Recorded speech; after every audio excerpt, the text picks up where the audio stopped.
wodru any YouTube so a Western Diamond TV Jumedia ya tuni din se Oman Mpuntuo ni senti yesim konwa Oman Ghana ho nkomo ene ye twetwe ye hye ne aban eye ne betumi aboa ne emboa ne yetumi akyena dwi ede esi so ya ka kire odada mo ate ase ye sa mamuo wo hwan nya bakofo ne bu man enye president nko ene aban menumie no so ye ka ho bi ye wo twa sane ya no wonim se ne chiachi a age menumie no ye gina ne chi no ye yetumi aka kyense mampani wa dawro ma bebia wo ko ede moa bebia wo ko ede beboa ye pa enti ko aha enti nyina ye ka aban no ho enti ye tena se ye bedwendwe Oman Ghana ho ade chini ade sei na ye na nsam si anti entumi ntena se enka sa de ye nka Ghana ho nsam ye besi ye betena se a ye bobo ho ne akyerɛkyerɛ penifo se de fa se ye beboa ne enko ye ne entumi moa wo ene ne Ghana fo ye hwɛ emebu na wie school tifie na wo mu enye adwuma nye den na ban be ye atumi apa adwuma de ama wo eno nkonwa ena menu mienu ye si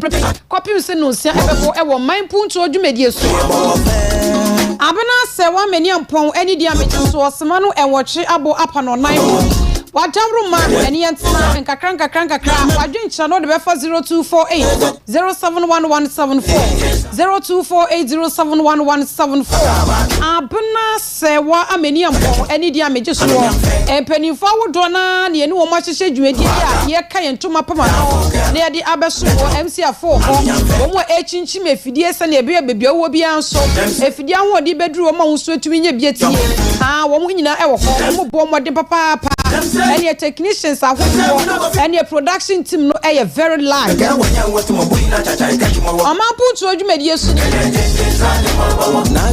wodru Facebook awadawro mabomodian so be like na wa share edi amayen jawadwenkyere no to wo ebrepam ye be kenkan ama wonso wotumi edi wodie edi aka ho bi any WhatsApp any text message o de befa 0248 071174 0248071174 wo de ba ye benya daje na ya kenkan ni nyina so etumi edi amaw ene ewie Ghana bebia wo bia no ye chiachiaw Ghana ma makopiem wo bi manso ye chiachie mu nyina sabre Togo eja de mu se den sanse nipa bakofo eni bre ti obese akonyo no nko atena so si afebo enso ye se democracy ne di adwuma o kebima mke bi obi kwa no obi aba ono nko aso oboso otena so asesa mra no enti ade hye se wo mu enti ase enti sabre di uduru Togo a ehwo aye dika Ghana fo ma mo ho mo adawro ma munya hye yie ye ka ne sa no so na mpanifo awodo nso ma wo ahodo ma ahodo so a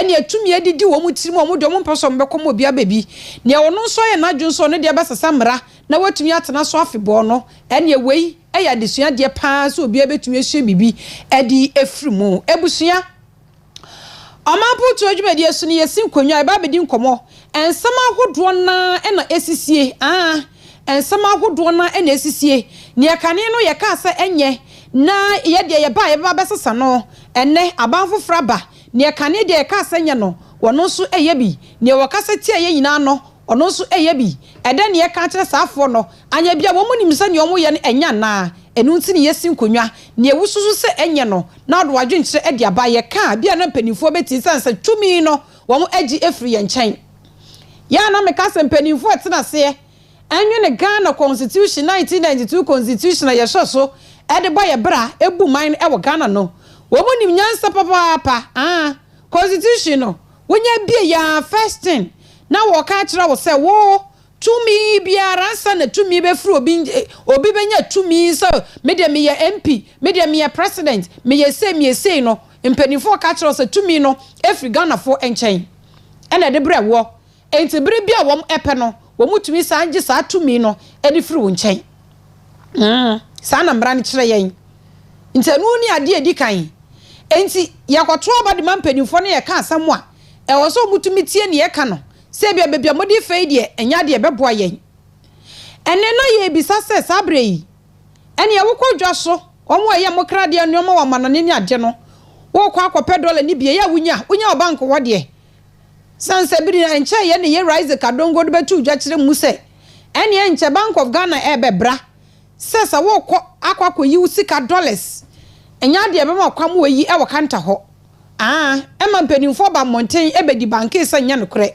enso ne business owners wo mo $1 ni bi krampo e de akodi wo mu dwa wo mu enya enti ene dollar no ene Bank of Ghana rate whatever we update ye so ejina 10 cedis 30 pesos no ene wuko dwoma nya sa nete 12 cedis e kwa 13 cedis sa nete ebusia nkomo ye die yi eye Ghana nkomo nti wadwenkyere fabra 0248 071 174 0248 071 174 emprempre ekopim se no nsia ebebo Oman Ghana nkomo ne yedie ene ya hyada hyehye dwumadie ne yato ne din se Oman Mpuntuo no kore ne ebeka ewa ha bia no eye nioma eboa Oman enkanko na ene Health Minister yera kobna minta kando enuanyamfo yera wadabro ma ewie ye chiawo ye chiawo yera kobna minta kando afedie wode atodwo wose Ghana pomudin samo ho yade bia eye papa na eno wɔkyerɛ mu sɛ afi 2025 nkwa ye hwɛ chips compound eya yere sabia nketenkete no aha ye betumi esi 600 ene ekopim se President John Dramani Mahama ne 4-year term no beso no ye besisi bisa ye target be 2000 aha ne ye kɔ enim nso afi de ye hwɛ sɛ abosumi nsie yaka na 2025 akɔ na wie ye no ene chips compound 6000 ene ne ye bisa asɛm bi sɛ na surgeon na 111 hospital ya Abena da no hyase no ye wie ye mo de aba betudwa akire mu sɛ ye nya 1.7 billion US dollars ansa na yetum e de awie so what stops the government from continuing from where the other government stopped ananya Ghana for sika ye jai sa project akese nyina no etumi e de egu kwaya hodoom ye de egu nwuram ama na tete apansam ne emfidie wom ne emfidie ni mu nyina no ama na tete apansam na nurse fo wom awie school no wom atena fie na ya sa tete sika foforo se de kwakosi chips compound awodo ana sa na wo se etumi bu ye man na agenda 111 ye kai very well say abra former president na danko Akufo-Addo e ka agenda 111 hospital asam former President John Dramani Mahama, the then flag bearer for the National Democratic Congress, Ebekanye, was agenda 111 no a project be a sododo to me mem and ya de to me yet. Say Ankasi yesi pro yesi hospital 20 and now 40 b now 111 district be a Ghana ebenyabi. Na region bia so wa Ghana se nya bi so e yade bi esododo enya de betumi abi musanse Ghana ye nisika ene Ghana fo twabo no papa pasa abre no Ghana fo omo afa nche no wo mo twabo no ene that time majority fo so to see bi mane president say ene COVID-19 ba ye treatment center kra ye ni bi ayaresa bi ahodo aye ma ebu apeso ye nya bebi anfa nipa nto empa kra ye do kwa ye nya bebi mfa wonto district bi wo hɔ no mu ye ni hospitals ewom sanso ena regency sia president the then president na danko Akufo-Addo ene wotete ye nsia no ye ni regional hospitals inti adan na COVID-19 ya be ye mfa so emfa nya disua de na ye ntumi nsisi bie. That was when the agenda 111 came to mind. Yes, President John Dramani Mahama that time catch so ya de bia sododo enya de betumi abem sansa Ghana ye nisika ena Ghana 40 si bi bo no sansa na anes 40 tifia wo mo chance e besisia ye resabia me ye de omo akwakogu omo wakoye adwuma. Okay, na ye tete bi bo no aduru ba bia na enya yie no ye rekobena minta kando at that time no health committee no so in parliament during the NDC administration wababontin ebeka say ne President John Dramani Mahama kan ye no boni bi anim omo de beto so ma yen wose boni bi anim sansa wono krampo no wo mu ni se mpanimfo ye de agenda 111 no dwumedie di ahye wo mu nsa no krampo sisikeni ho enso agenda 111 ye kasa yi dodo na ene ye wi asabre yi e wasaban yi ba yo betumi ato so na nka nurse fo akwakoye mu adwuma enso ye ni nyina de ato nkyɛn hospitals ni bebre wo honu ma yewie enti yewie na se mfidie na ewo mu no na enso krampo no a how stop the government from getting it na nurse fo nya kwan enkonko ye mu adwuma madaroma mama yenkoti rekobena mitar kando emra abra President John Dramani Mahama eba beka say agenda 111 esododo na nya de betumi abemu no asem obebeka ye edi defend ye enti trade hospital no ene na etwego no Abena da no commission ye. Ain't are you trying to tell us say Abena da no empe Ghana ye. Abena da no adwemfie woni tirim wo bo Ghana fo brama hospital crampo na ye wieye ene wo kokọ machine ye de kire ganafo ye asefua abra wo court de ekoko hye ye because ye rekobere minta kando ene president John Dramani Mahama ye so wo mu inipe ene omo ba abontin be ka kire say hospitals na crampo ni bibi anim akonwa crampo nurse ni betena sompo ebi nim ene o se ne ye fe ni nkonkohye kire de agenda 111 ene da so yi consult everything is intact ena binder da no ekoko bia no hospital na ebi wo hono mu a edu 80% ebi 70% ne nyina ye wie enti adan nti na ban ento eno so na ye gyadi ato ho because ye wie a the glory goes to NPP sana wo se ye no eno nya de bi ebetumi abo ye na ye nyina ye wo krom obi ana ne district hospital and agenda 111 ye wie ye anipa dodo na de omoni akohye ye di adanse se no kre bokro de ahanta west ye wie ema ni si ho but the government is telling us say ye wie ye ebi krampo hajaba omo si ntwa foundation enso bebia ye hyase madawro mamonfa ye rekobena mita kando ni video no nto so mayen abra wo beka say president John Dramani Mahama ne kasa wo kan ye efa agenda 111 hospital no hono wasebo ni bia animu no speak. You must be as close as possible to the truth or the facts. We are all human beings. A certain margin of error is allowed. The president said that, ladies and gentlemen, the presidency is not a joke. And therefore, as a president, when you speak, you must be as close as possible to the truth or the facts. We are all human beings. A certain margin of error is allowed. The president said that he tracked 111 hospitals, hence the name Agenda 111. Not 80 hospitals, not 40 hospitals. That he is going to construct the facts available to the committee support the fact that they cannot construct 111 hospitals before 2025. Number one, the whole project is estimated at 1.7 billion Ghana cedis. Take note of the figures. As at the last time the Agenda 111 Secretariat appeared before the committee, they had distributed or disbursed 251 million out of the 1.7 billion. So even the Agenda 111 Secretariat are complaining they are not getting source of funding. What they are saying is that they can finish 30% of the project in 2027 when His Excellency Nana Dankwa Akufo-Addo will not be the president of Ghana. They will finish the rest of the 30% after 2027. So why will a president go and give a promise that I will deliver 111 hospitals before 2025 and it is estimated to be completed after 2027? Isn't it overly ambitious? Sure. I mean, what has he said that is different from what they themselves have put on paper for us? So if you know, and I've told you that the presidency is not a joke, before you come out to do something, you must do the feasibility studies, especially when you don't have a reliable, dedicated sources of funding. So if you know you complete, let's say 40 or 20, what prevents you from telling us that this is what I'm going to do? Why will you come and deceive the people of this country? As I speak to you now, we don't have a reliable or dedicated sources of funding for that project. So let us not shape the goalposts. Nobody should go and set his own questions and attempt to answer them. Let's lower the bar. Let us be within the context. What is President Mahama saying? President Mahama is saying that it is overly ambitious and unrealistic. What are they saying per this document? It is overly ambitious and unrealistic. Finito. At that time, no, and I know Wakasa.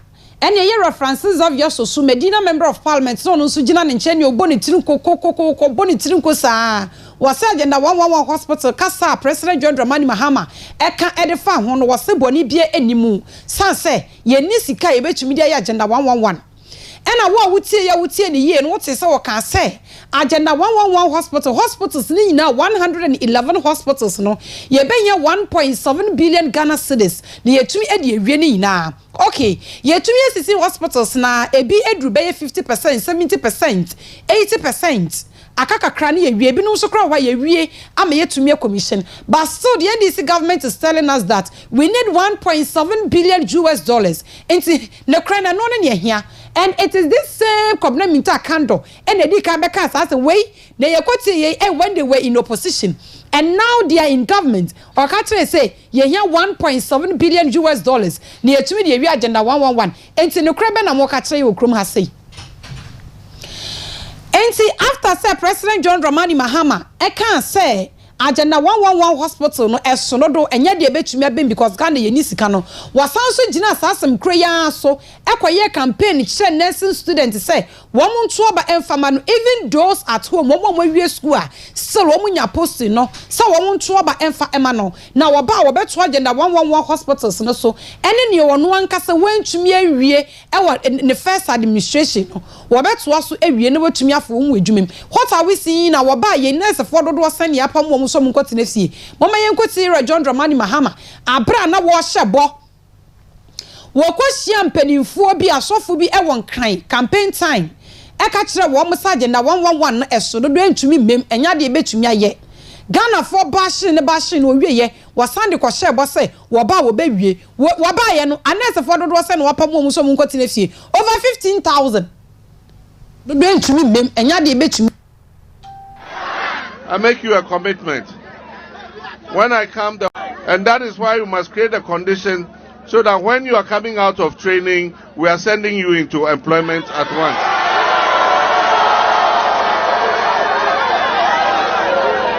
Ezu, I make you a commitment.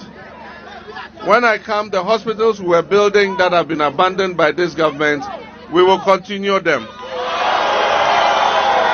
When I come, the agenda 111 hospitals they are building, I'll continue and finish them. So that we can create more space to be able to.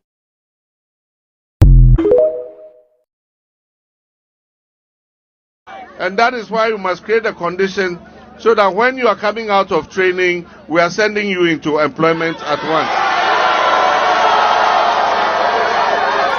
John Dramani Mahama wakatre nursing trainees for enono omo so no kra omo to papa nursing trainees omo da so na ene ne omo titifie nu omo to ye omo da so wonu mpodi otumi kwaje na la wo se ala wane de magye pan so aba no mento ma aha ye ba ye over 15,000 ye fa wo mu no wo mo kra na nya clearance under the previous administration na ye fa wo mo no wo mo nyina ya se apam wo over 15,000 and wa beti na fi enti wo na wo gi alawa na wanto aba no time be na ba bedru so because 15,000 no muti fi o Ghana registered nurses and midwives former protest anya ye enti o muti fi enti da be na ye ba be fa safo yi ama wo so krempo aba beto aso ama wo wa ba beto aso. Professor Asari, Dr. Ensia Asari, Ebeka say, agenda 111 hospital no yakoye ni mu papa aban empeso beka no kredi a kire Ghana fonti wase aban anya hwe na ne wo commission yempo no ene ye wo commission yempo no wase aban na ewie ene ode aho pepre ekọ commission ye ene atwema kwa wo ma ye nyina ye wo ha ene ekọ commission ye wie adehye wo ho no bedi adanse se no kro hospital no yesi awie enuoma wom enti nya nurse fo ya yapam wo akotene si ya wo ma ye krado so mekwa koye adwuma e wo honom enti mo apam wo no hwan ne nkonko ye adwuma wo ho and because of say obi ani mu ntine mo blame aban dada no say aban na nye wawie e na okobia no sere the hospital ye wie ye bokro eno so ye wie ye yapam wo mu nyina mo akokotene fie yase kwan abanda dan fa so fa wo mu anfo wo mu ye nti wo nkonkoti na fi wo nya Ghana fo enti imagine 15,000 abena ye fa wo mu awie ma wo na wo shout ye e na makwaje nso mento aba alawane de ya genso ye nto alawane de ya genso ye nto Mahama na ekono ene mo ne Oforikrom hospital ye si agenda 111 ye wie ye adehye wo ho no mabedi adanse ye sa no kra hospital ye wie ani aka ne sa nurse fo ne doctor fo be kwakoye mu adwuma abomosu ne nyina ye wie wokotwefo heman se hibodi ne nyina ye wie prampramfo ewo ho yakọ ye wie ne nyina mo ankasa di adanse atwa ho foni se o aben de waboa yen obiansa kan district hospital and agenda 111 emiamia kakra bi pe na aben ntumi anhyase because asasesam ensuni na so Ghana fuani ennem ka tere agenda 111 no yen infanto nchen na yen konkosi chips compound afibia 6000 bebe yedrini enya mo na wo ka asa mo ba na chese mo ba be ye resetting mo ba be siesie nneoma ama yesi kasema tumi atoto yi mo na mo se mo ba be ka te cost o afa de ne ya na wo se mutumi wie ma Ghana fo yenya so mfaso no mo agya to wo se mo kwakọ ya de foforo wei e ya aban ye rekobna minta kanda abra na wo opposition wo se na wo kasa na ede na wo kwa wo nyina yi nchinchin ye fro crown kasa ye fro crown ma COVID-19 as ye unity me se mo abreso na COVID-19 ba ye nka Ghana fo ye nyina ye wuwu nke ye nse ye ti hei ene ye fro crown na udwane wo form by force nso nuanu me kasia na wo mu ye o ohun mo opposition wo fa ministry ba ko bo mo chi dom so bo mo chi sa just because wo pese wa ban ba ye de wo kwoto ho na wotumi ko babro ne aka wo ne se wotumi bo ra hospital bia na wakwa pam pani a wada ho wo bo ra ho an ye be ye wo grassroots fe na wakwa pam wo mo senyansa wo senyansa nim na wakwa pam wo mo na ye guso anso ye ka Ghana force nyame ya dum ochina eye July 1st no so no enyina mo kan ya se atumu o fuwelo so bo esa akosoro eni ada no ada LPG ye tu mu e gas e die ankosoro enso e chena ye se no so kosoro e kosoro se ye se aban ne bo no ho maden enti na nam so ma bibia ye kama ye ka kire mo se e ya ade esi awiase nyina no e koso ene dollar bi sa wo se wo koto dollar ye sen se mu ntumi nka so grassroots ni wo monim se dollar no enye 10 cedis 30 pesos na ye ton 10 cedis 31 pesos monim se ye 12 cedis e kwa 13 cedis some ya we nso muntumi nka nya atwum nti ebusia wo text message and a WhatsApp message befa 0248 071 174 0248 071 174 80 projections from Chamber of Oil Marketing Companies indicate that fuel prices are likely to increase at the retail stations from the first pricing window of July 1st, 2025. According to COMAC, petrol may witness a 2% increase, while prices of diesel could go up by 5%. Liquefied petroleum gas will see a 1% increase in prices. This will be the first time since February 2025 prices. In China, eba na ye rensu mfi se eyifuwe levi no so ohodum so levi no eno so ewo ho enche no so beba ya suspend but e den ebeba ene gold board fo so omu nem sisi ano yes what the gold crash wo sia sameje fi wo kwan so betumi tutu because who ni license enti awie ya gold board fo so abomodin ene gold trading license awodo a PMMC for e de amanfo so mo fanya adwuma ni nyina no yaje ye kyekye wo mo PMMC ni esi ni ho biem enti license bia wode ma wo no enu so owu nti wo de adwuma biem a enye yiye resetting Ghana agenda eno an yeguso no 0248071174 for text message brave nya daje kan e de amaw 0248071174 ebusun ebetron komo no so na me ko studio B na makwa twetwe nkomo mene ene peske akwakodi nkomo apomudin wo yade bi ehia pa ya me ka se oman bi a ye ma ya pomudin sam ehia ye no sama ne yedi hia papa sansa ya pomudin sam ehia ye nti adechi na de sei na yenye sika ya de sa ye ho yade nti se be ya apomudin sam betumi atoto yie nti eya mo apomudin sam ehia na peske fo won krobata bebre e wo man Ghana o matro mo hyemu papa o mo ekọ won so di adanse meka se yade bi e wo so dudu won mo a peske fo ebeboa na bebe ye kwakodi nkomo na awie no eye atoye mantam ha de sekeni Takoradi ade papa bia ba na se ebi enduru hanom a amakra na eye enti wo ba sekendi Takoradi na wo hye peske fo chira kwanya anaje Queen of Peace omni golf filling station edi enum hye Dr. Nkroma be cancer doc akwaba ya menu aba na mpom tisen me ho ye na wo de ne ya mi adome bia boko na ye nuanom asabi wo mo hu emfa wo mo mo bepiem mo peske no ekosen alright and yemfa asedama nyankopon ne yesanso nchia o ma moti ene enwumre so anase wie so peske de eka ho ne se quality health ti se opese unya quality health anase opese ya rebi adawso na opese ya fa indra vitamins and minerals ahyemuma a obenoma ebetimi yi yare efro hodoma maw anase ebetimi tu yare asede a nyina ne se eye pes knowledge natural health care because indra chemical bi anim anase indra onoma unya echire insunsuan so bia de make an say side effect indra vitamins and minerals ahyemuma no eno eboa build the immune system na eyi yare bia ahye widi mache na itu ase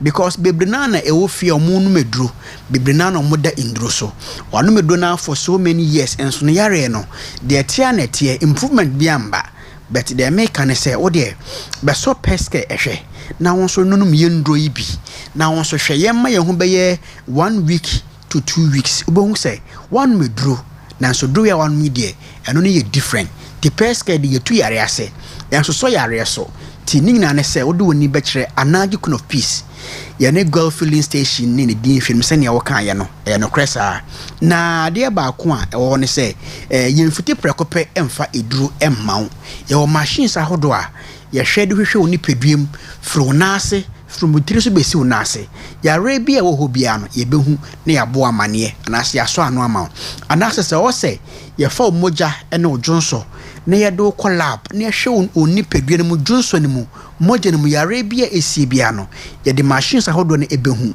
na no so ya hwe do betimi ama anase se e wo se ye hwe se ye twa o scan to me FM 101.3 ye be ma ye hwe prostate no ye hwe o liver no o saabo no ne o brebo no ne ehwe adekora bia atochima wo holma peske ye ho kwan se ye isa nyoma we nyina gada informations owo se ye nya ho ne Kumasi bre ne ya maw edura ye betima abo nti peske ye be ma western region and western north nyina because ye nkrabata no anya Takoradi nko a ebi nso ewo sehwe so ebi enso ewo bebiani ebi nso wo Takoradi and ebi nso wo Takwa to western region western north there peske ye woni nyina bi wo hono ti ena wutie minken se unti peske nkadia me kanfo peske ama enewi nti abena de wo hono no peske de make an say agise wamba anase obanko ade a ye beto ye boase ne ya hwew ne ya so yare ano ama ne ye tu ase nso ama doc wadaroma ye to so a ye fa ahoma no ntudwa okay enyo bia na tifi obi tike mo yesi nti ye fa ahoma no ntudwa all right ti se bia o tie me ene ewie ya obetimi afre peske ewo 0557 73 85 55 0557 73 85 55 so obetimi afre peske ewo 0268 47 76 60 okay 0268 47 76 60 tisa number so yina ofra peske ye bejo so kama na waka wo hia sam akire na ye nso ya hwe kwan papa so a ye betimi ade aboda America no say peske ye adwuma from Monday to Saturday Monday 7:30 am ayanopa papa na ye bie punato ho na 6 pm eye nwumre na then so yapon ti from Monday to Friday there ayesanete from 7:30 am to 6 pm na ne memenda Saturday there ye bie peske ne pono 7:30 anopa na ya close to 3 pm ti we nyina ye ade o se ye hye no so na won so se oba peska ye hu adekra obeye na ye nso ye hu time abetimi aba ye bie ya pono atoho ye nurses for ene doctors wo hon mekukudama o mbetimi so aso wasen na de ha no so etimi aboa ti sana peske ye di adwuma na de make na se bebre na nim se peske bia ye body sculpt keke anase ye hwe nipadua no nko a honam ne yare nko a but yare bia ye wodin anase yato ne din e Ghana ha de ye hwe tie bia na pimples bi egu wanim dark spot bi aye wanim peske ye beye fro honama de ka ne se nenso be wonim a peske the machines any ndra hodo ebeye fro honama ma omo so omo ye funu eso omo so modu opese na sote ne ye funu aye kase too much rade nko a okokos bi ye say ye fe ne se cholesterol ana say srade ne gum ye de ndro ahodo wo honama ye beyi efru ho nyina ye bana nyina ma na afensu ya hwe se wo mpam din be hyesu ye afensu mo mpese emma on my hips eye kama obonso bo e fen say hip dimple ni sisim no tokro edidem peske ye behwe say ye the machines e betwetwe ni nyina pie si tokro ni nyina ma na afenso no ye omo breast omo no omo breast eye nketenkete no ye behwe ni ya pege mu ama enka say breast lifting ye be lifting ama obi no mpeni bebre on say no bi so wa ne de no susu nto opeso so ti no say no depend e fe ne say enipa no se ne breast size na ete na ye hu kwankra betim atwe ama eso aye normal size bebre na de yeso but emunye de eye memre unso buo ma wa wo pen te be se no fo no but ago ba peske de be hwe se e be hwe nyoma e be ya e be left amemu aye de ansa na ya hwe kwan be fa so a eso no bete na ya akora ne kama ma ana mmema mo mmema asem nye 2 minutes under 1 minute ni ene de nipa bebre wo ho haw nipa bebre ma ne bebe na wo ho haw ana bebe bon so ne bema ni so ne bema no wonyine gya ne bema no de oba peska ye bema undra e beche ma bema ni mu ayedu aye kese na won so wotimedi o mema sem afin so no enye mema sem ko ani we omo diabetes aye kan se esichi yare bia ekoso e wo Ghana hamse a se wo ye bema anaso ye oba na se sugar level ekosra na akoye se e de unique se pa abefi de make an so pancreas no entimi secrete enough insulin entimi mboa enyi glucose bia eko umojemu enfiri honma eno no ebasa na se escape ko umojema e de unique se pia eba onipediem ebasa na sugar nintino na eku o nerves no na afenso no wo adwene se na ye adwuma no na ahya se eyemre etimi fa so krampotimi ma wo results are betimi nya so betimi nya stroke because of say nerves are e wotrim nyina no because of sugar e kosrunte no eno so etimi eyemre wo ye bema mpa jonso a wo jonso intententem no eboma na adwetimi so etimi sore jonso be bia 6 to 7 times eno so timi ma o prostate no eyemre because of say diabetes ba ko pa wonyanti no enti eba ne sana symptoms ya timi de paba ne yese bosna washa se o jonso intententem obonsna wo so asha se ete obonsna wonase eye ofumfum eno diabetes ba ko pe no etimi twe yare bebre na ebro ti sa wo yo ba na wo diabetes a ade ba ko bosna akofa infections ahodo eba onemu obonsna wo se discharges bi ewo onemu wanase wase de make sara wo se mekano nti se wo diabetes na wonu hu aduro acha mesra say fa woni extra peske diabetes in truth team koma friend say wakoma sha say ebo intentem obonsa akoma na ho ode no ahya ahye say ekofom obonsa na BP ahya say rise de bia no bibi kakra bia obonsa na BP no ahya say ekofom oyem show kakra bia na BP say ekos because of say untimi enda because of say Johnson o Johnson anajunti eba ne sana na eputu stress ewo nipadua no so na ama wa hya se o dwendwen te me kanfo pairs knowledge natural healthcare amount ewo anaje queen of peace ya ne go filling station na ne din hwene mu bebre na o manya diabetes no so no etimi kofa arthritis eba omo nipadua mu mo so na omo kotodwe eye omo ya omo wudiem eye omo ya de bia no omo yare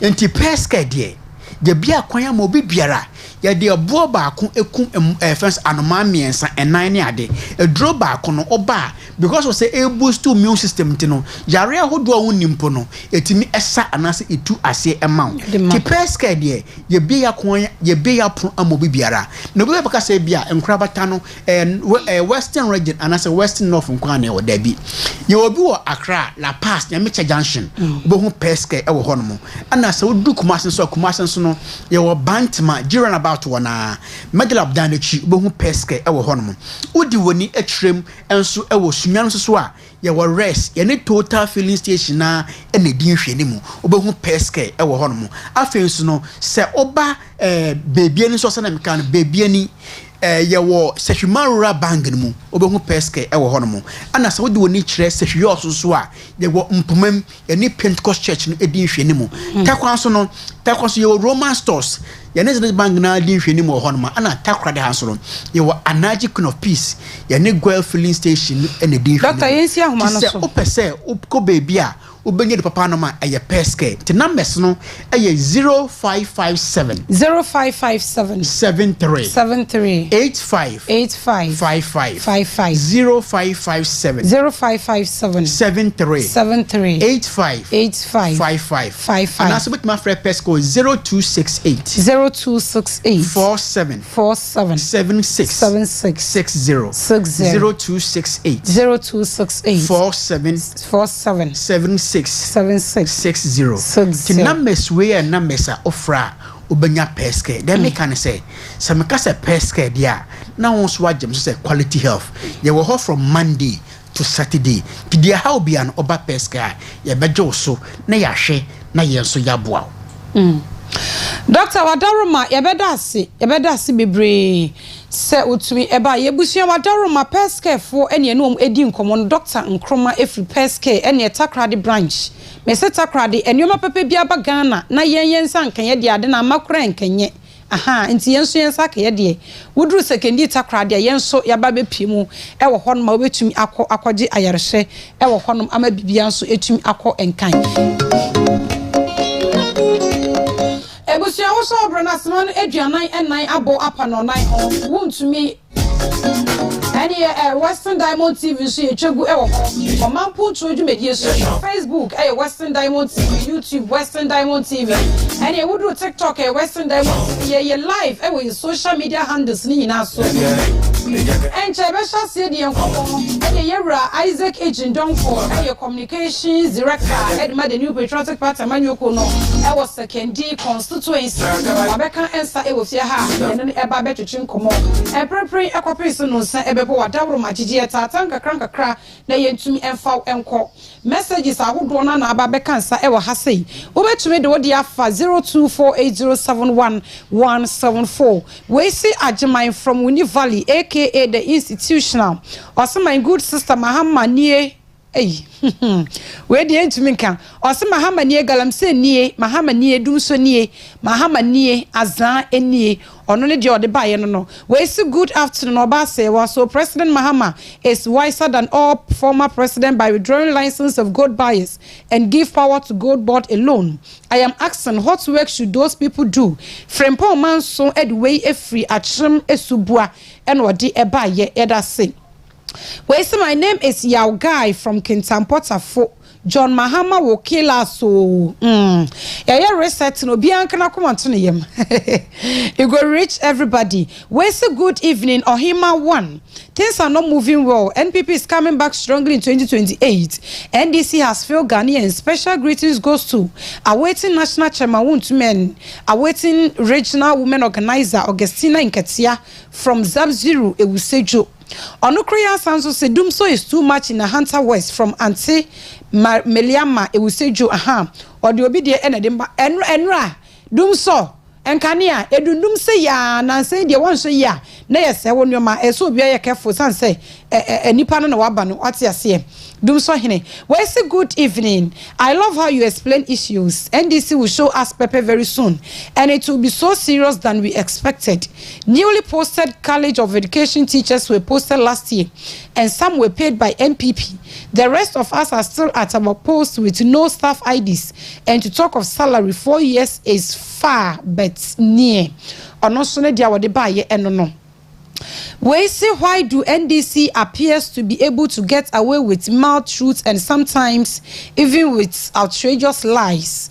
No doubt that by 2028 it will sadly be much worse and Ghanaians will see fear finito from Richard Nkrofo drugstore and or do we a free buy ye. We see Abena, my beautiful lady, good afternoon. How are you doing? Me hoye pa, me hoye. Sound so here. Or say hope you are doing good. Thank God. Abena, my mind tells me that if NPP organize well and from now without insulting opponents, destroy opponents, but do proper campaign, oh, surely NPP will win elections 2028. You see, President Mahama is very confused person. His ministers are all jokers. MMDCs are comedians. I'm Sakwadi Opoku watching you from Kumasi, could say extension a honum and also anyway a free ebaye. Where's the sister? A good afternoon. The student nurses who voted against NPP should not complain. It serves them right and good. I don't sympathize with them in any way. Sister Abena, God bless you, Mike. Anyway, if we Takoradi and or the baye, yada say every pemoni ya back and kind messages. I would work in now so. Ede amamo 0248071174. Mo from text messages ni na Emra ye benya daje na yakan. Enne bibi nti wo de WhatsApp ne ba ye ntumi nkan madawroma. Mo fa ni na fa text message and na Facebook ye back and kan ni na so ede amamo. Me ko studio B na mama Yera Isaac Ejindonko secondary constituency communications director for the new patriotic party mama na kwaba era. Sir not today. Me hoye na nso maso mu hoye ne won na wa yefio. Wa hwehwenwe love no wo mi ana de. Yes, spread the love. Was spread the love.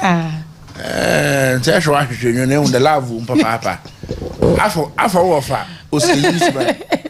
Obatuna studio ha no so ahwehwenwe akese na o se. We me wo bia yankopon nka no ma today wo se.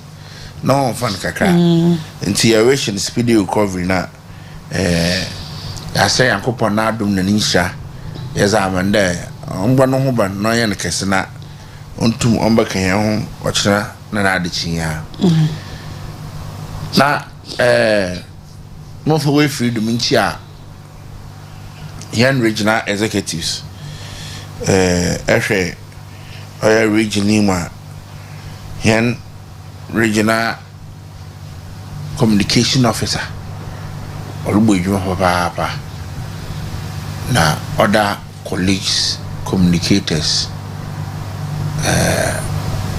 ebojuma makada nyakopo ni show bibia wa honfoma na oda wenya odamba party no mbra ye wo position na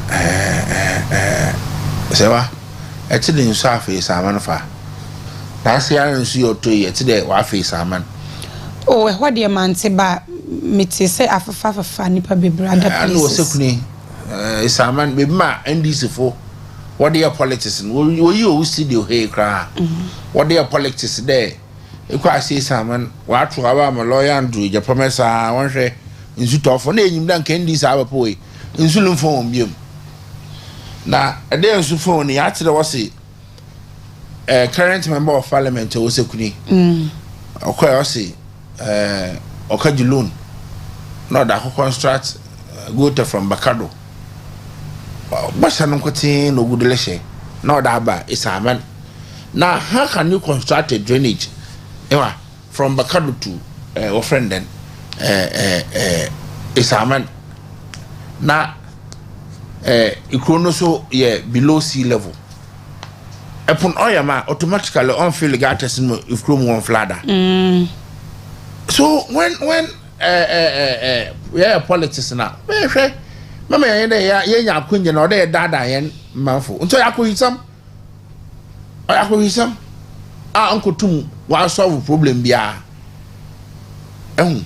na yesre da se nya akunja na ehia yen amanfo woto abama yen kan no kwanche hon there this is the situation at hand apart from resettlement now I don't know any other engineering idea civil engineers what to may use what that solve the problem apart from resettlement. I think that when it rains heavily like how the last time no what happening now automatically chrono by bibi kakra and say best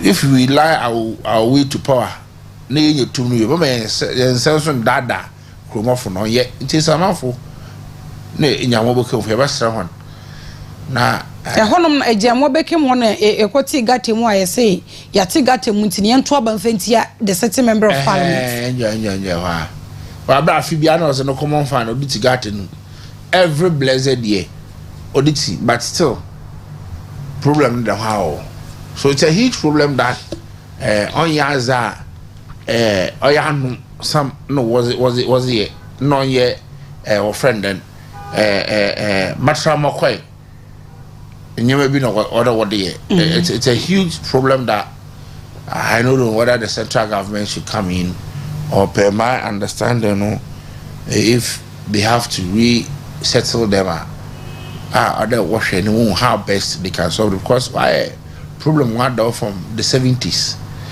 so we will say if they could actually when I want to when I so when they win to na you need not to continue lying to them and building their hopes. Say I was say yeah you bisa questions Inti as a member of parliament say ejuma ye kenka a local government ejuma inti say if your people are facing such challenger and then I was to me lobby ko parliament say you can say relocation e honom na was mo kokko say ejuma no lobby for them inti a member of parliament abeka say me betwa gata that won't solve the problem and you be gata kese pa ho anya gata the volumes over chrome one I go adebechedo crane still a half flood no it should tell you something that Jamgatan can it contain that volumes you get it so on America we need not to tackle ourselves and in a way try to ridicule Nkofono another yeba kabibi achamo ato na so no I don't a problem ke so ha de hwe na ye kan wasam na sisi ara enyima asem wa besekunu bi ba bomimu so STM 1 point na mo director se bi no enyima alaji kamara substance minimum no enyo alaji kamal 1 point na snad mo director that be substantive one na a deputy and I say they all won nyina okuta eya wo chere won nyina afọ na snad mo directors not deputy director and no mercy Alhaji Kamal yeah nadmo director Alhaji Kamal de minimum and she has 1 point Hashim NDC constituency organizer as nadmo director and just see me she say ekwaba yenyi bi nadmo director and she say then su bi abasisi a yenhu bi address as nadmo director mo bi am be frɛ no enti wama mbebuno wo sekune na non kwadunya was NDC were decisive NDC party because how can a position like Nanmo director you be yehu there or one position James Obin Jr. only Nanmo director for SCMA the deputy Niama fine na queen obi alukodin na appointment no I say nye nipa ba ku na eyo mo ho say kalus to see bi na president mama na so ye bi na ebi so ye bi da menyim chief of staff so ye bi da because looking at Papenilete or Quinella to Kitana and Hashim Nunko so a challenge Alhaji Kamade honestly saw a letter from the public no biangu day 1 man appointment letter until one na Alma and some no why the Jack Accra and to send a bottle to us because you're already season service on your baby buffalo near here not move on there what could I'm your dieta any dieta yes someone and this food and why I do indecisive. I mean, I am President Mama no book you try my first school dita. Us na President Mama on decisive. Nti me man ho. Nti said the menya me record on Abena. Onyam. Enya wonwa. Onyam because na indecisive. Na it's indecisive. Until looking at what is transpiring. STM. Come on Nadmo director. Crowd who be on farmer. Oya some kase.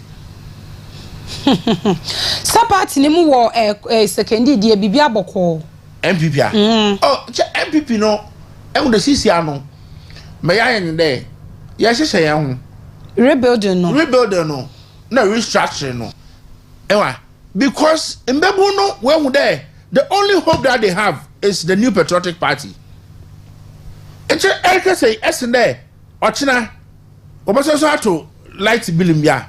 China be to fuel mu. China light bill be cost. Light bill be cost. Fuel be cost. It's within the space of 6 months. Ewa, gas so be cost. Gas cooking one.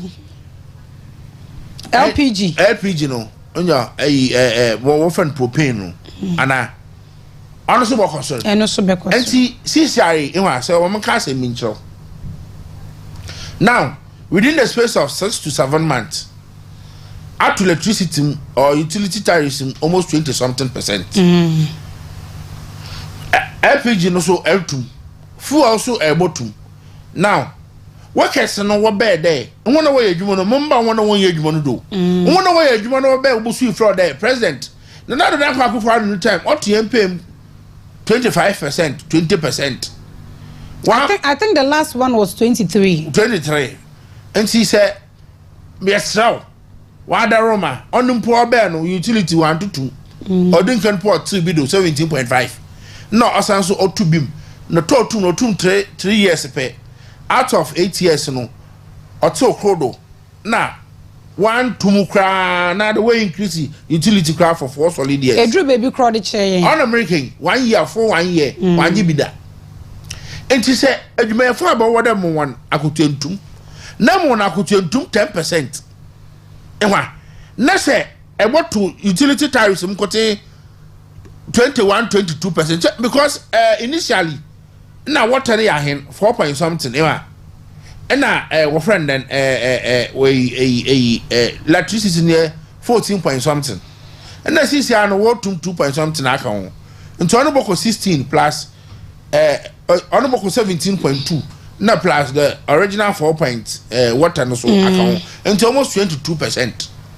Now almost 22% net to workers when I could do 10%. Or tell the assets are better than one another 12% of one in your own kanya. Into no the ma wono wagio. And I was saying than the crab be crab account 12%.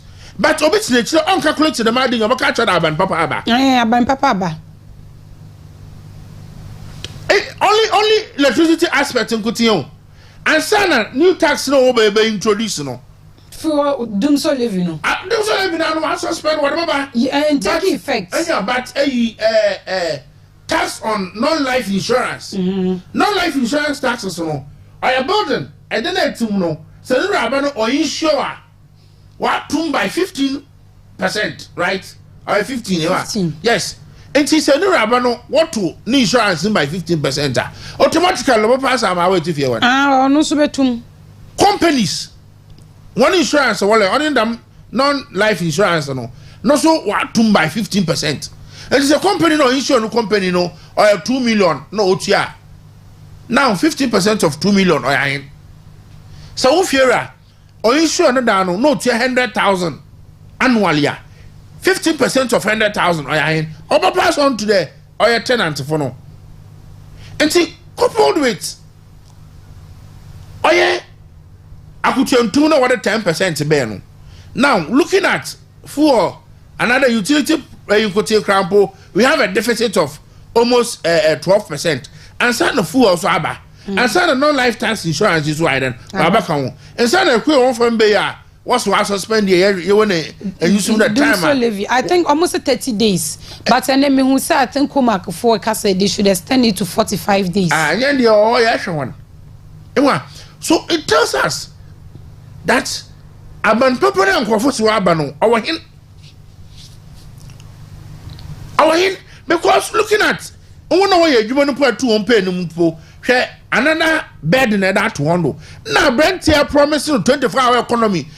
In the Gusitano on GH1, us there, it will not be an easy policy. Gusitano. On paper being quatina. Us there, 24-hour economy now, and this is for our promise there. President Mama said, China, what's that to a Takoradi in Cranporty? I try first. Wednesday.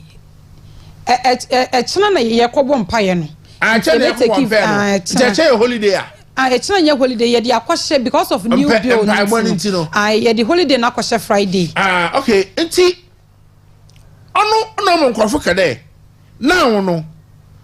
Obi other policy na post had no bed.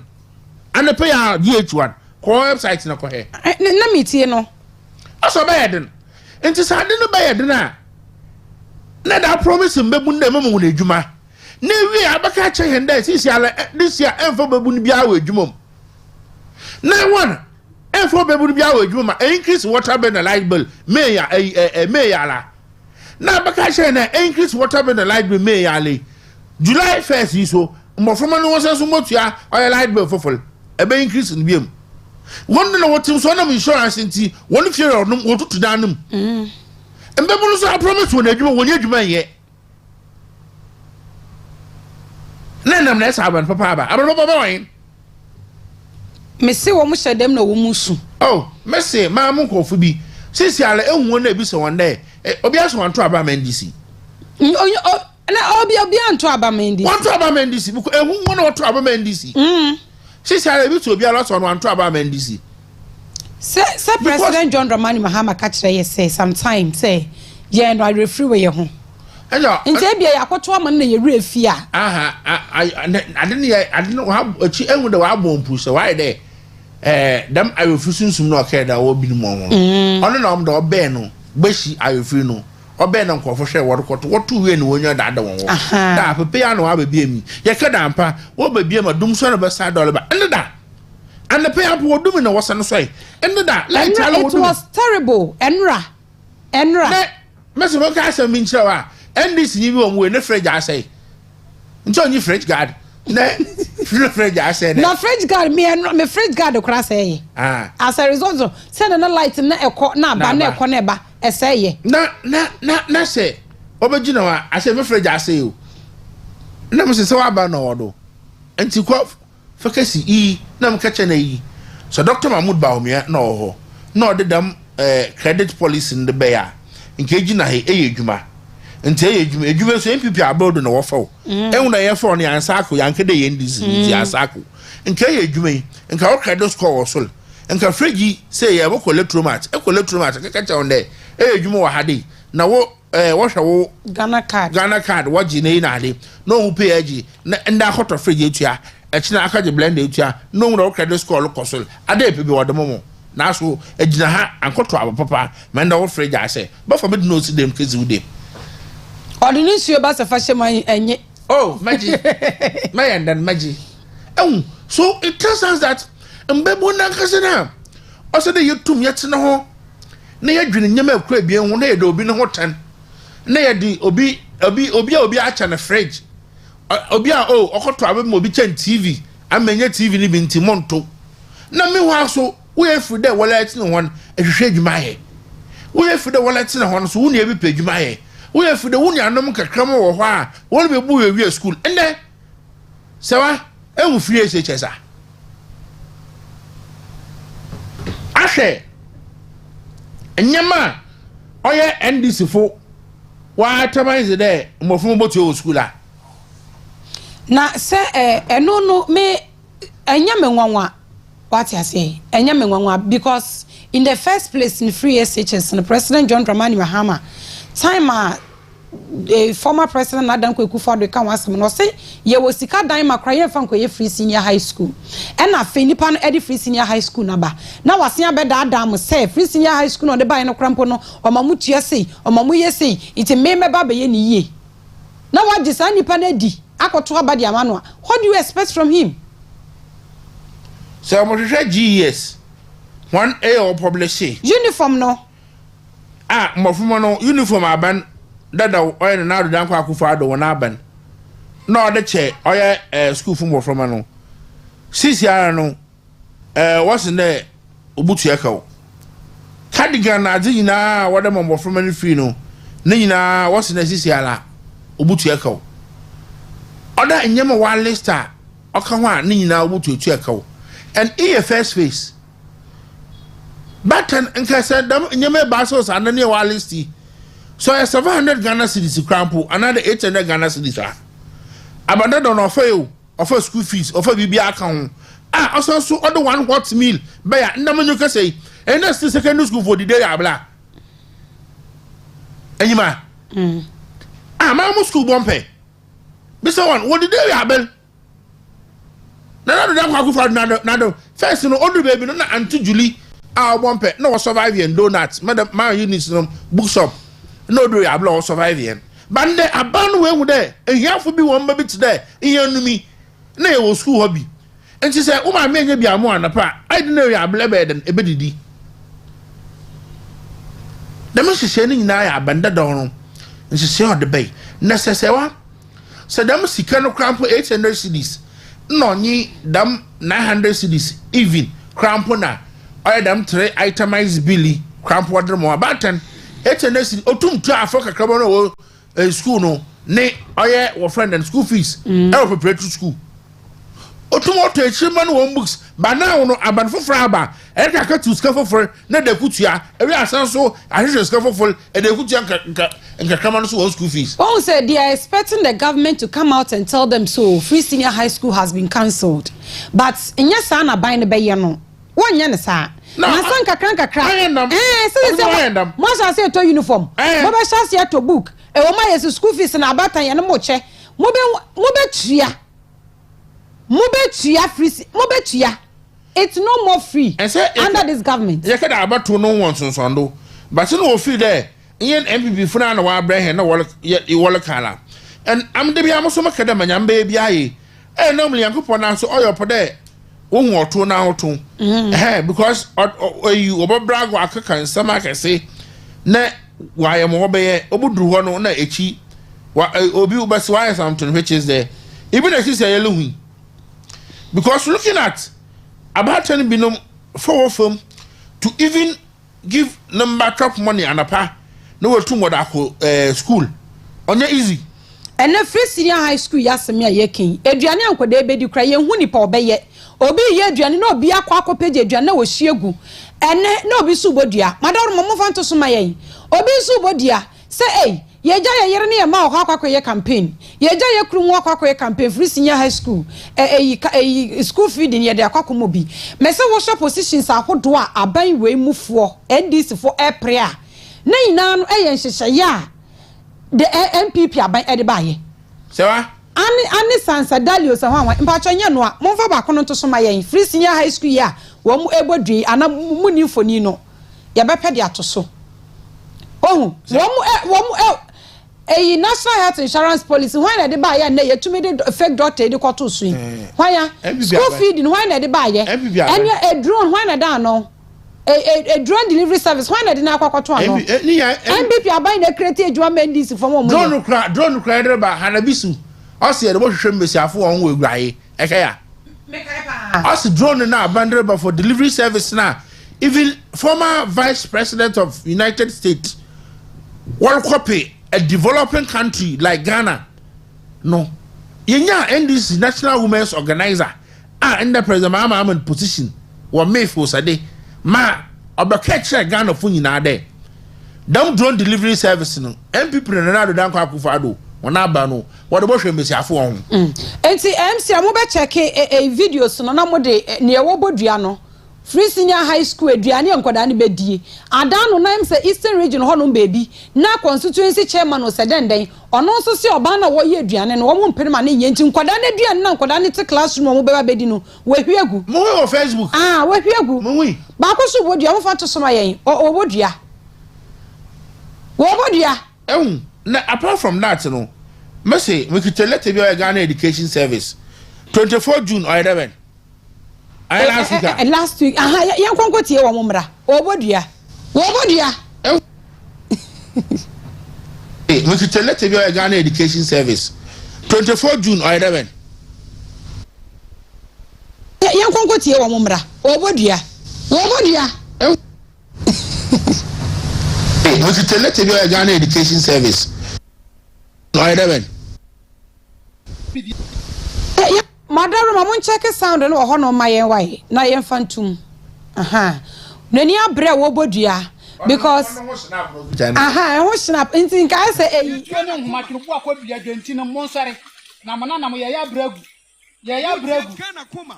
esan say o ma me ate ase de nkwasiafo ne patumi na se ye wini power wie dia na se o mo see school feeding no o mo de koma ahoho 87.9 na ye kuroma ya yiri ni enu ama amu nya binya dia ye jai obi obesi kurom ha ene kumama mu ha wonya ndisi ni a wo ada so ye ndisi ni a on free kumama mu ha so obeye bie de ye jai no mamu denti nubu akwadua ensu amotwa ehu ahia abosom enua ne nhoma ye saman obi biara otachire so mwanya amana anka no mwanya ama ya anya ya de we kurom ha ene ye kumama mu ha ye de omu nyina ahya monsa ye de omu nyina ahya monsa obi biara nso obi gina saa ade a me ye so obi suspending Africa team ana se kumawu kanibi obi suspending Africa team ye jane hya monsa ye jane hya monsa muni ni pakuro ni esan se ya bre e wa NDC school feeding ya wo kumama mu ha no o magi school feeding no e de mani pakuro ma ba ye no kumama mu ha abra ya wa ha ye bre ye yire ne ma ye ja o mu ho koye campaign a wasi ye nua ma ne ye yire ne ma munya bi ye no o mo si da bi o makofa ni pa free ba bi so me school feeding program no e wo kumama mu ha nyina ye yi ahemfo any MPD free mu a obi biara obe free ba bi aba kumama mu ha a on free ha no wanya party ba a obe ba so obe ye school feeding program no na namu ni Etiene nhumatiru kwa kwa bia dwenti no monsare na mana na mo ye ya bragu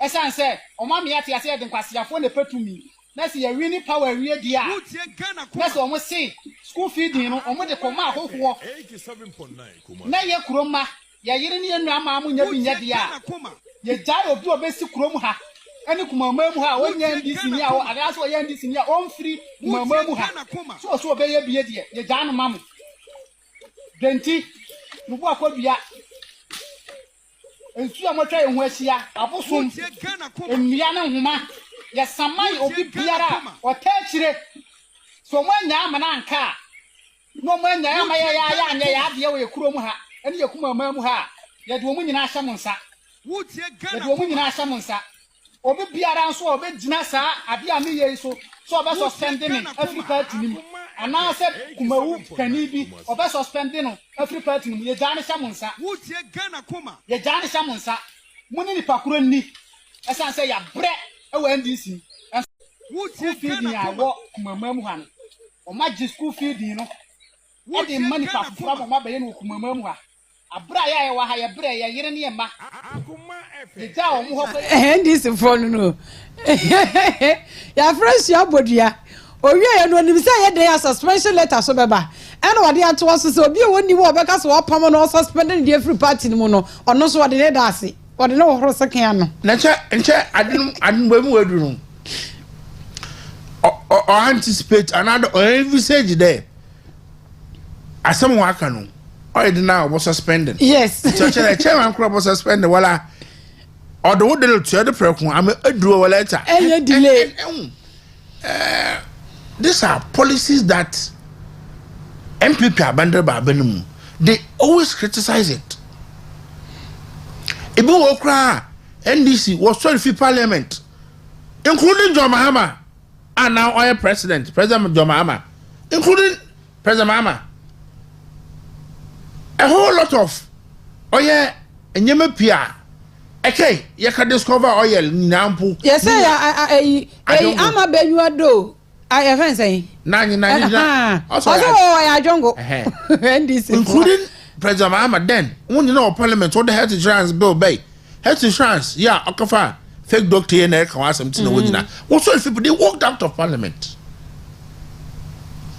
President Kufuor, Germany, on your grant, all the started school feeding, then you know NDC they were against it. But they are now fighting over it. Inti drone say amfa drone and bank appointment be na Hanabisu obenya. Hanabisu no one drone no. Why na dey to drone no? Drone one I think it's part of Ministry of Communications. But I don't know whether I don't know whether Hanabisu da himfa. Or MIF said I'll check it for you. A minerals investment. I hope baby on I say a money be say baby. Don't worry, I'll check it. Baby na or criticize sap we ni pa. Ono so no ye dey to. I'll check it for you. Honom. I don't know ya Sam George ye okọ honom wo kwakọ hye. Na na ni gi age. Omu ni mpan say ye policy ye beboa. na so Ghana for ehu the way I watch now on flyer drone no kono ehu hawa oyeya na ono anani agye o say ade papa ni ohun and I don't know so ya azibia wan bada oboboa wo friend oye your health system kotium and you know now education for user pa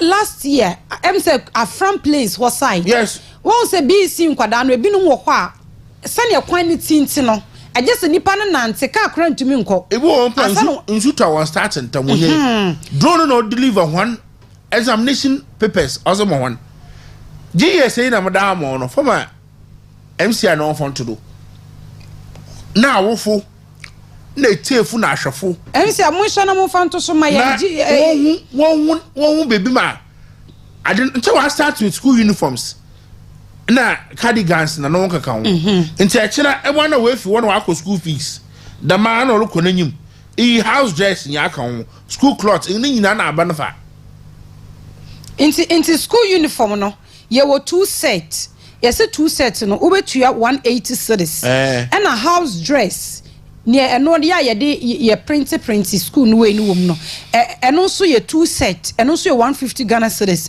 and a school clothes and also 1 set no 100 cedis akwade bia betua ha mo famra fun omu bibia ewom 24 June 2025 ya and ye di eba ye enti we no ye di ama original directors of education also mutumi di adwuma but abanda dana breso na we ye di che free edru baby kra me kai say womo ana womo supply uniforms no omo so abanda womo ka ma bank etua ye enso na you are going to pay obetua ni na and the case so in total no almost 600 cedis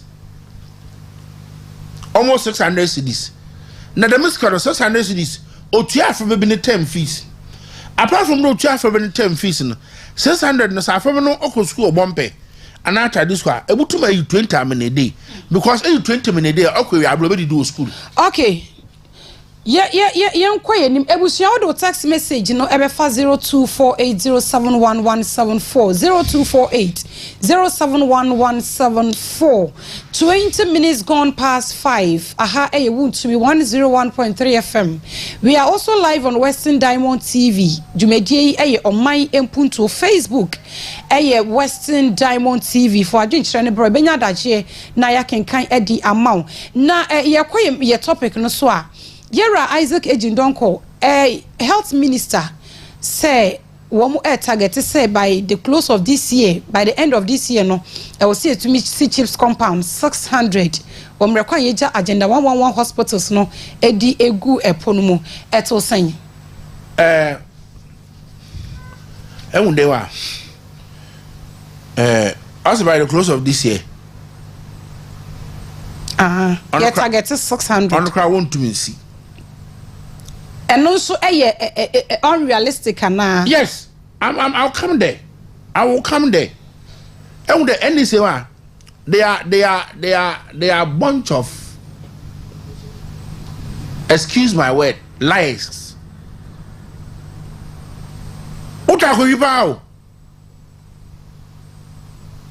Utakushi papa. Even as it's a macadam. The mazia okay is emanating from one release be a man with the finance minister Nancy Shasi inwa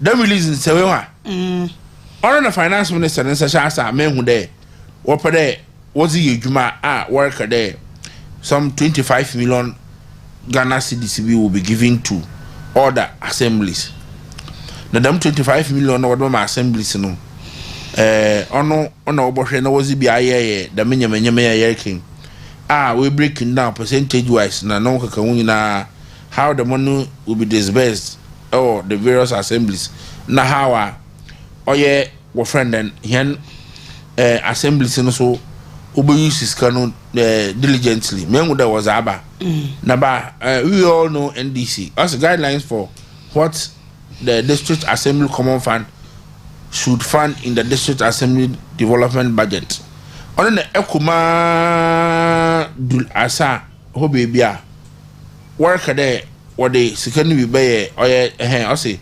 10% for the construction of health facilities, minimum of 2 chip compound per assembly. Etia. No could be 600 at time. From this time to December 2025. Okay, so let's do the calculation. One funding as a what the bear for district assembly common fund. Us in the 10% for the construction of health facilities, minimum 2 chip compound per assembly. Assembly is organ. How many districts do we have? 200 and something. 275. No, on your constituencies. I think 210 districts or so. Check it for me. So if per your own budget, Abena, as will be 2 per or friend then every district, you know. It turns out that say if we are dealing with the 210 figure that I mentioned, the crowd now times 2 or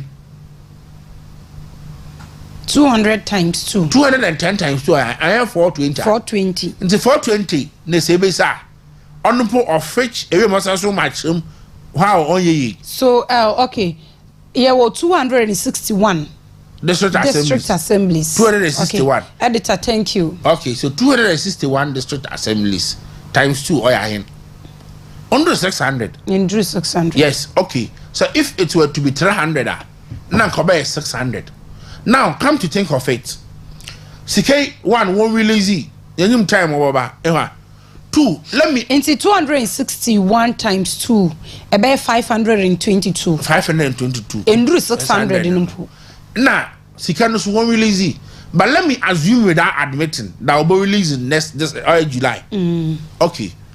Sikanaba, they have to go through procurement processes. Or your procurement process now, what I call it. What I call audit we are. No finalizer. Banana Works department. Oboko akoshe site obebe si chip compound ko no. Ewia of an architect so on site na no so akwa measurement and say no wire drawings because our local assembly no wole and say no award the contract no what am a contractor to go and start. It is okay 6 months, 6 months, this is 600. No, check the opera, no, Ghana is can opera offer, no one cares, so the work. Because if you want to do proper construction, in Tabosha, I'm the agenda 1 year starting. A moment I was so a down watcher, and I had the more. Yeah, proper construction. No, now the Danko for another Mossy. Hospitals in Ghana. On the street to be an hospital. And we all know, Messiama na wow will foom the bush because of one year district hospital. They have to travel from their district to another district. We can ascertain to it. Then I don't want to know what I have to do as a man there. District to be also the way than one hospital. We have all these district hospitals around. What are we doing to it? Instead of us, as in there, COVID levy now. Now J there, or this district hospitals now. Our Buama hospitals mark on no. I will be able to. Now, say, well, entry you are still collecting the money. Now, hospitals in the beer were abandoned. More abandoned, so there, and as you come to build additional 600 chip compound. Oma, Unkofu, Wubu, and this and you would know. The people in place, you know, why shallow minded Kakra. Even as in America, Irrigate project, President before the time. No, so 2007, 2018 is going to be, or a boss of Okaji for health facilities. 2007, 2018 is going to be. But so that's the kind of no. What do you then? What the people diverting? Those can what the people diverting can research me NDC. I think that's our Irrigate project in MPP by ye obey MPP Ben and son will be more we have a project before or starting. So the project that we started 111. You know there. Or your project one lobby more for the various districts. Even second Takoradi 1 year and few. That's Abena, yes, a put a Takoradi football. Yet to Yago to Abaman, not to Tum Obu and you tear them. There, yes, sir, no so be peripheral center. Or there was showing you put away you contract. Or there was showing you put away you Kolebu. Or then you put a specialist or that could confinachi. Let's say, Nanado Naban, lawyer Andrew, the professor, secretary former MP. What to more lobby more if young Quanta as a teaching hospital. Caution state away. And I'm on the Fuji because of financial constraints. Necessicaba for Tunuma. What do you have to do with it? And Musakuna Takoradi Phobia. And can you continue for us to have a teaching hospital? I will be a start a teaching hospital. On a bois, and I will boom a second and then dialysis machine away from Quantoya. But teaching hospital, no. And you there, Amandi Fono. As at last year, I acquired inspection of Hono. No, what's there? Why crack ultra modern machines and other machines of Philips? What specifics? Those were Philips machines.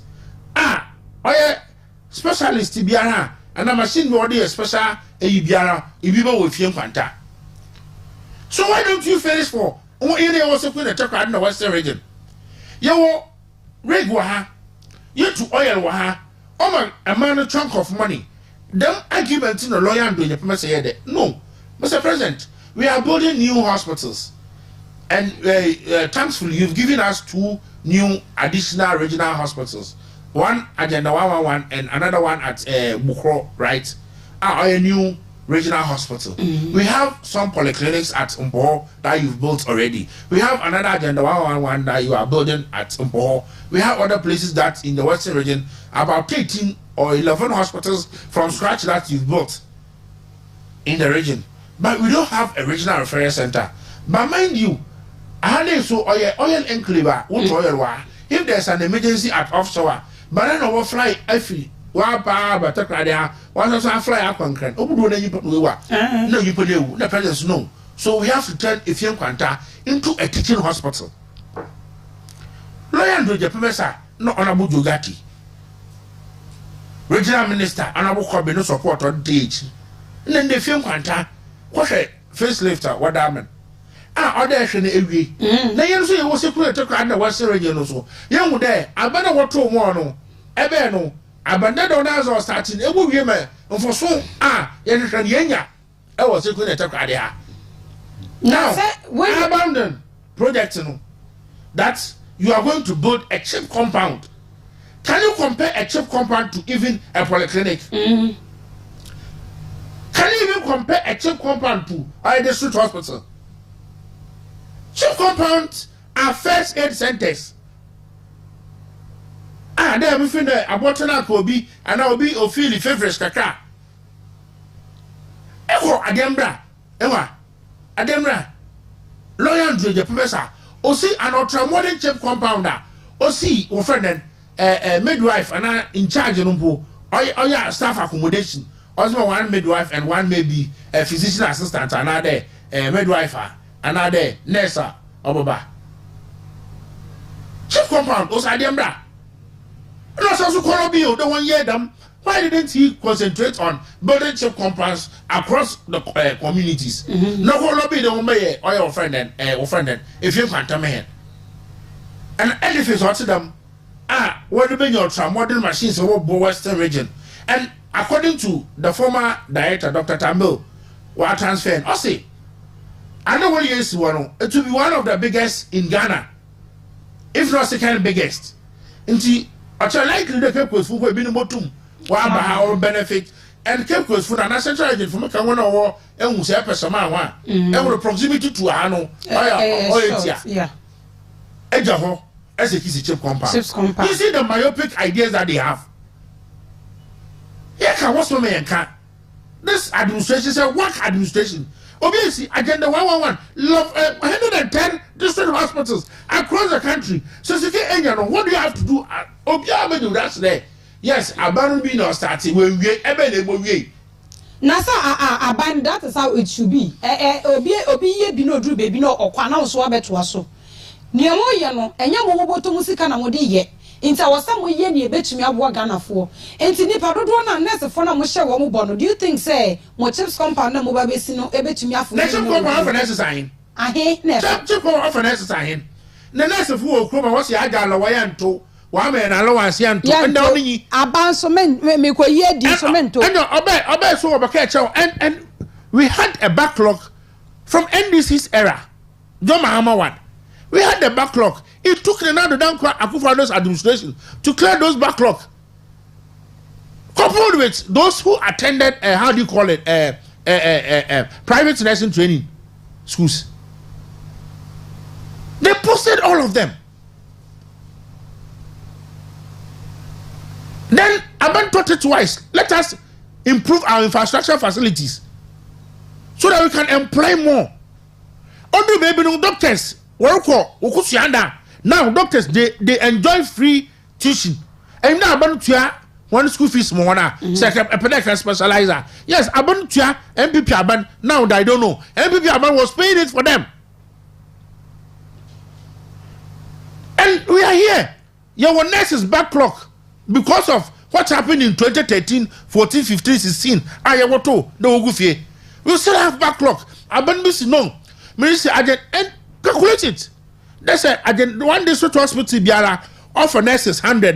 Calculate it times the number of nurses are you be fa wo mo kra kwa ye djuma. Nurse can have chip compound where it's no what's no. And no na and say amusa wo per research. Nto makoto aba research. Nto osa die ku. So what stops you there? Oh, menya 1 million.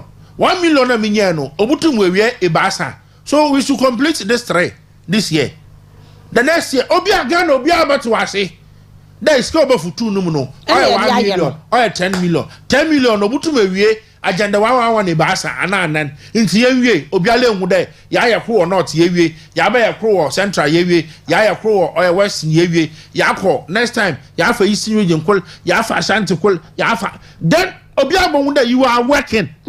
But if you abandon this huge project, this nice edifice, and Ramukrum for Ahantafo, na Wasafo, and you know Abeni, MPP Abena, and you know hospitals here about Western region, 11, no, 13, including the film quanta, 13. Only a film quanta from scratch, in Kenya from scratch. So 13 hospitals in Western region alone. Na say but no I watch bidin. Na we yesterday Wasafo, here to Abena NDC. Na your hospitals wo yembelu. Na yes ye Wasafo. Ye want to Abena NDC. Na yakoto amon. Yes ye Ahantafo. Yakoto Abena NDC. Na wa abandon your hospital. Na yes ye Ahantafo. Ama mu kromfo bianfo. Na yes ye yakoto Abena NDC. Abro na yebo. Abro. Mo West North Abena biaba. Only hospital we enche. And one of the communities. Masena mempele maba ma to Etienne. Maba no so mo to mo one mo be no so. Wa mo to mo hospital no do. Still am to mo some we enche. Mo support NDC nti mo to amon na hospital na so na mo be wu mu nua no ba wa ko wo bush. Obo no ho abrase aboni nchirima so kra mpa bro. Ma politics ni ndidi yenchirim. Ye hwe bia obozi measures to a obo Ghana fo. Ye hwe bia ozi nhye to a ama ye nyina ye ho ha yen. Something they should take through this policy that they've brought. Because that policy they or a policy be a chip compound over agenda 111 district hospitals. Yeah. Chip compound. Hey.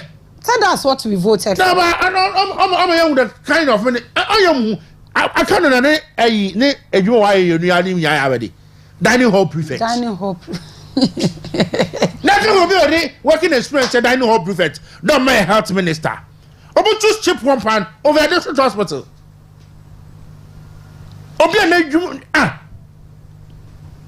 Pardon, the former health minister, Dr. Offenden, or in Siasa, and Dr. Adjuman, a presidential advisor on health. Adjuman,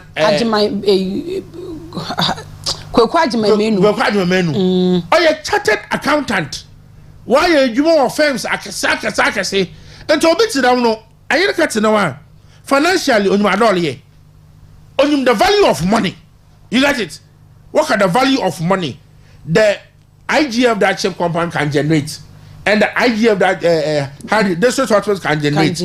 Oba she two no I heard e or analogous, and there is a huge discrepancy between the two. Now we choose one. Now if you go and take or if you go and pick obia ne na brabo nyina adwuma why dining hall prefect. Don't be a minister of state. Oba choose cheap compound over agenda 111. It was your wadaro also brana sumane duasa enum abo apodo num ho wont me ene Oman Mpuntuo dwumedi ene ye de esumwe yesanso ewo Western Diamond TV won mo hye no ye the number na to screen so betumi edem text messages aba we say please let the nurses teachers to face their cup of tea and Patrick Casco from Kumasi Adan Kwame eno the way everybody Anas for na church for yesem wo kru ku ready mo soma de we say I am Uncle Tio. Ghanaians are ungrateful. All the overwhelming development of the new patriotic party government. Please let please. Okay, wadaru masanso for break was say NDC's concert. Please don't mind them. We say odidum sonaba 24-hour esum dem. Also this is not. Adaya abayin papa aba. NPP solves Ghana's problems. The help of Lord, whilst NDC solves problems with lies. So, ADK, and I do it by ye. Also, please, Dr. Bawumia is humble, a humble man. He can be president. Hey, wait, dear punctuations, na money kaina ye din kakra ya na ma punctuating kakra. Ajimai from Uni Valley, aka the institution, my good sister John Mahama will not continue the Takoradi Market Circle project, Takoradi interchange, rehabilitation of the Efian Kwanta into teaching hospital, construction of railway line from Manson to Uni Valley, and the dual carriage from Takoradi to Aguna Nkwanta. Okay, yeah, that's it. Saints Okushambu or say I personally like the way President Mahama is dealing with Ghanaians with high electricity tariffs and doom so. He didn't come to joke at all. President Mahama has come to punish Ghanaians so that we can vote wisely in 2028 and beyond. NDC never again or say best regards to Honorable Joe Gatti, Chairman Otis Kobana, the next Esikado Katan Constituency Chairman, and Mr. Collins Sarr, the next Esikado Katan Constituency Secretary. Was say, my dear, all our lies. Dollar is 13.5 cedis. Yesterday, I bought some at Sunyane.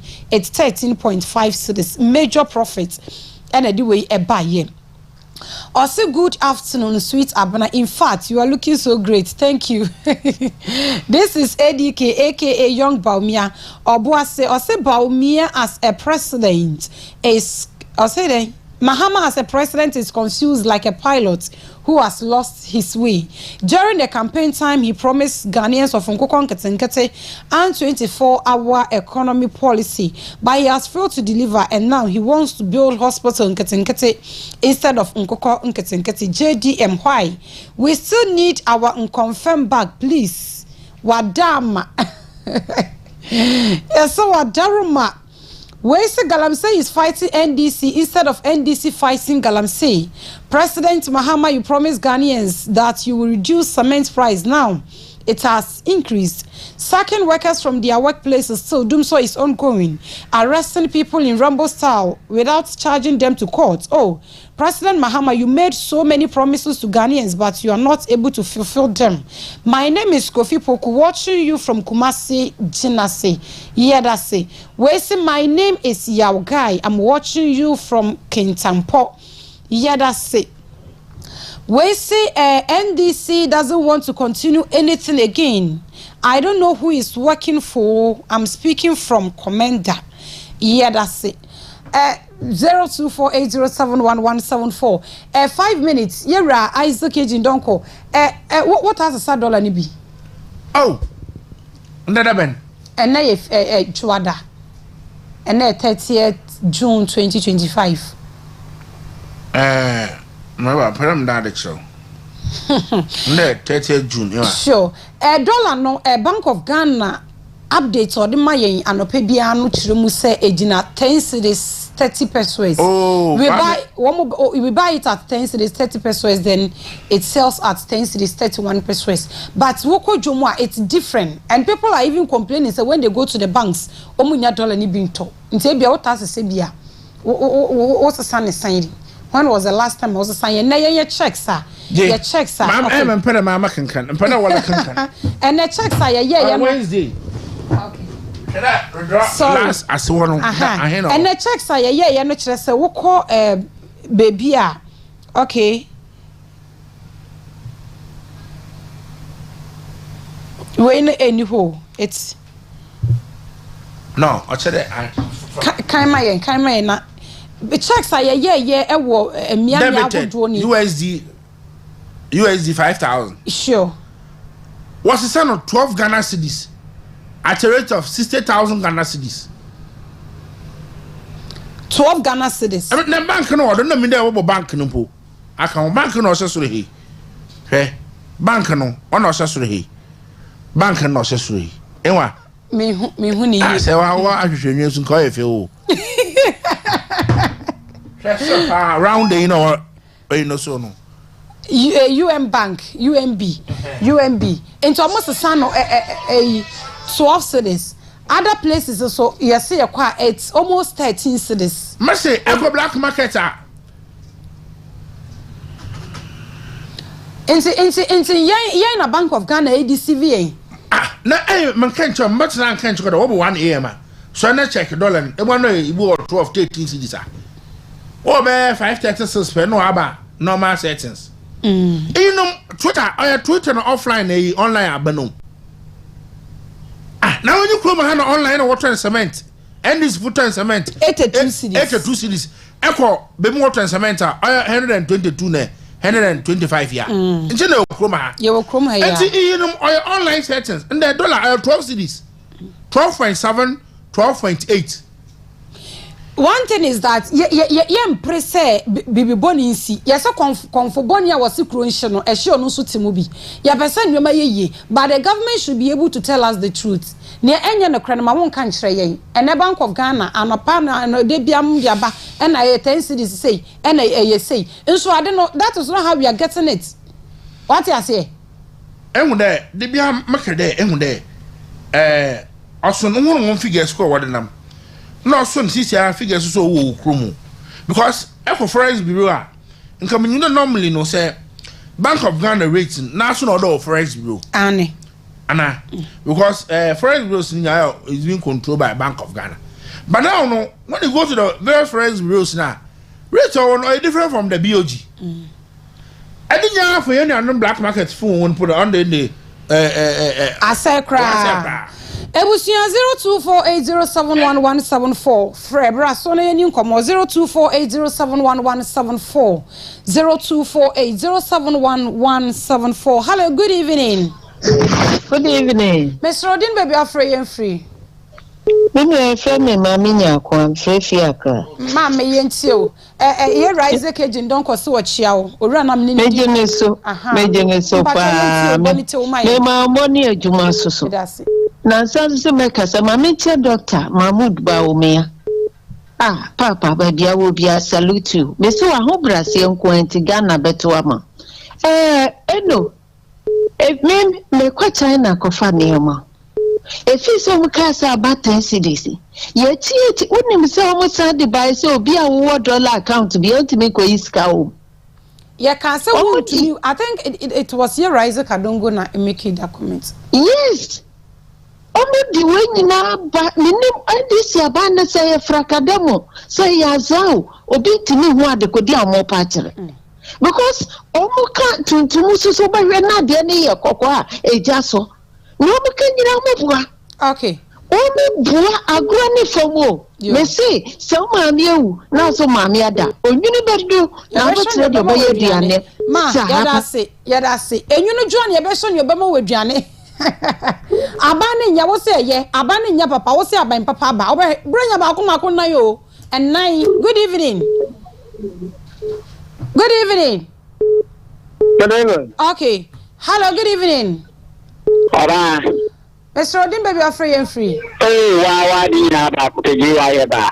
Wow, je we je. Wa den kan ho. Yeah, that's it. Mo di adwuma wa. Yeah, that's it. Mo so aye first action. Me that's it.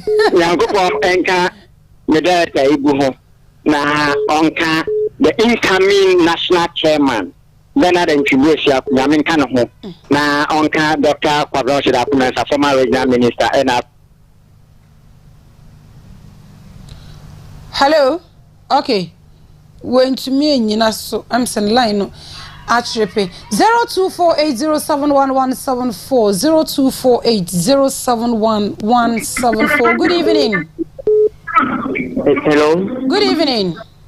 Good evening. Good evening, baby. I'm free and free.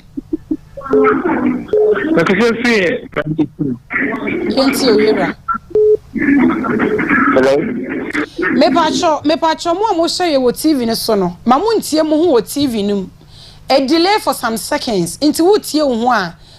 We be delay yen. Ahoma no so very very hot. Good evening. Good evening. Mr. Odin baby are free and free. You're from Ebenezer Nkese Akode. You're right into. Oh, my name is Dr. Mahmoud Baumi and in our own base. Oh, and this is a mambo. I had to say Akukwa or Petit and you win the chi. Into limit your ye. Ghana for Lankasa, brand people for your bomb was said the end use for the banner and yet. Yakaya, Monty, especially Kumo and Tafo. Look at agenda 1 1 you see Akaho. Who will tell regional hospital, Akaho. The best say, near 2028, and a former years in Agnew to about 70 any original hospital, Naka, the true, any agenda 1 1. Now, Dr. Miamuba, Mazon Bachiaso. Yes, so yeah, that's it. Good evening, Saint Sokushambo.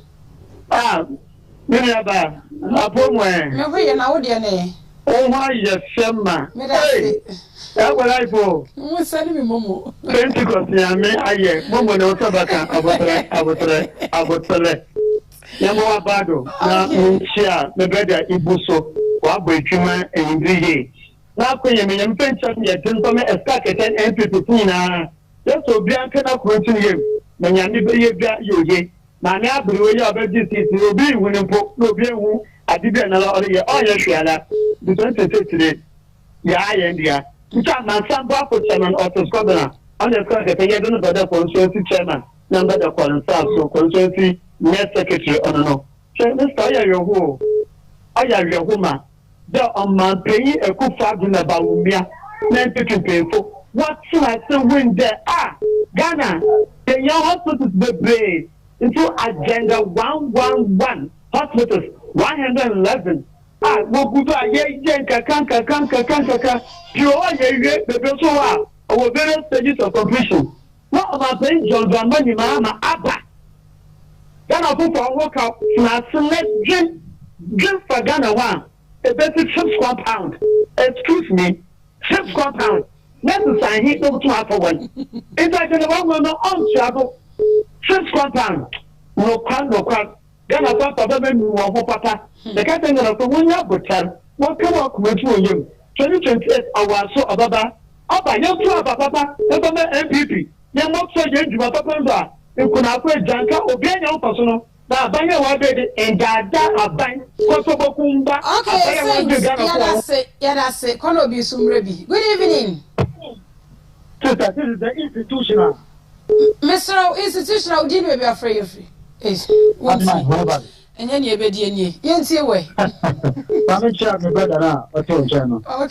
Papa. Oh, yeah, anyway. Bonabaso. The question is, we say John Dramani Mahama is not committed to anything, no matter what they do. With my list. I want to walk up on Mayo. I think regional minister almost said Takoradi. But me free Takoradi fees over 2 bogos to my thing. What Jack Takoradi do my go? But what is that? Me say, it's not, me say, a Jack Quantity Hospital. 1 twasso. Takoradi Marcus Record. 1 twasso. A year railway line from Mansu to Winnipeg. 1 twasso. Takoradi interchange. 1 twasso. A year a go Quantity to Takoradi Dua carriage. 1 year. This is a fact. With the market on the wall. And now buy a net. Now you come with a net. And a business to take and say. Who come now for cheap over machine? You know, can buy what you can say. What to do? Who go for fossil? And a business. And make a lump against them. And the do so. That's what the woman book Takoradi Amoye. And the head here, Takoradi, and a tournament. Yes, what's up? the whole tournament much 2 city Lovely hospital. What's the original law?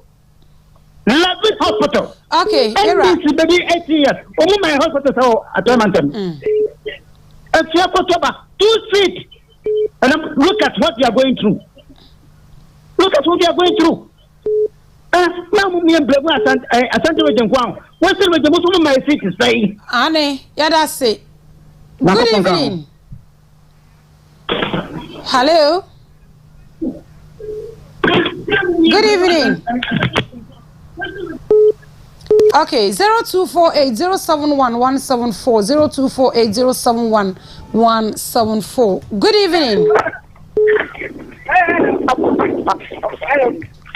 Hello, good evening. Good evening.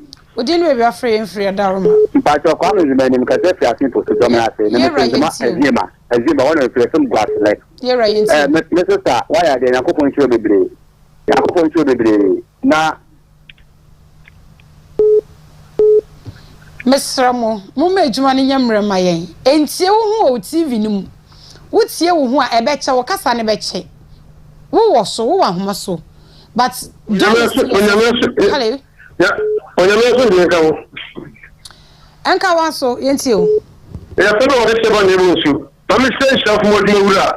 Not even count for one. I think I said your word. Now, all I'm waiting for commission and I Dr. Monbom. Yeah, make an education. Someone like me about person. Oman Mpuntuo for 4 shots. I'm going to for the bell for the toss. And yeah, come on, you know, can't send the fear to talk.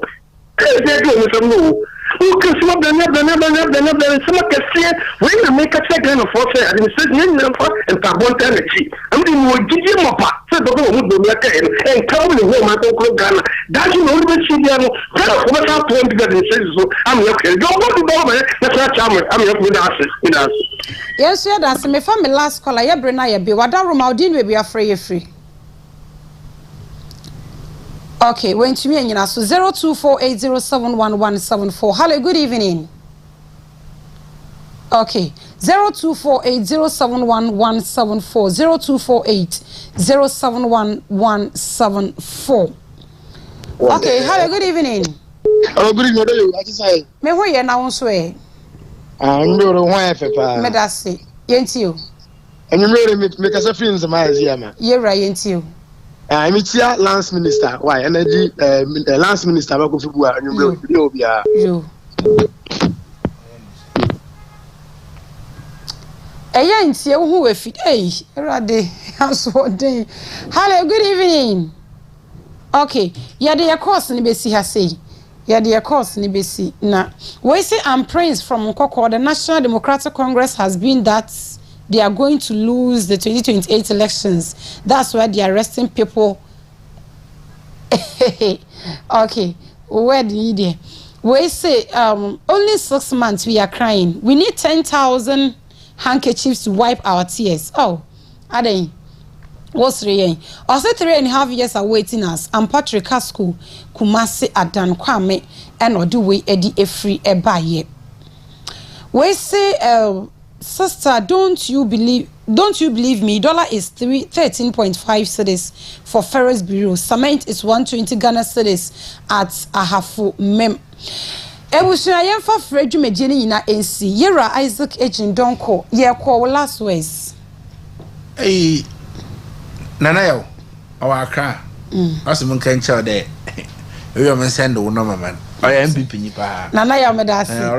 Marisha, na Serwaa, she's a baby more dreamer. I register. Nay, Mamma Ganafo. Nay, I catch on the one Musultan Ope. Ya can't buy when tea and can't carry in Bibuno. But this I hope behind you. Kakana and people for your phone with Oman Mpuntuo will be one eddy. Tell Obioso, my wage man. Oben more wage room that I don't know. Where you wanted that, but it was a guaranteed house, even a biako. You know, you're fighting as a country, say, you bet to me, tackle youth unemployment, but we are not making any progress whenever the NDC is in government. Nah.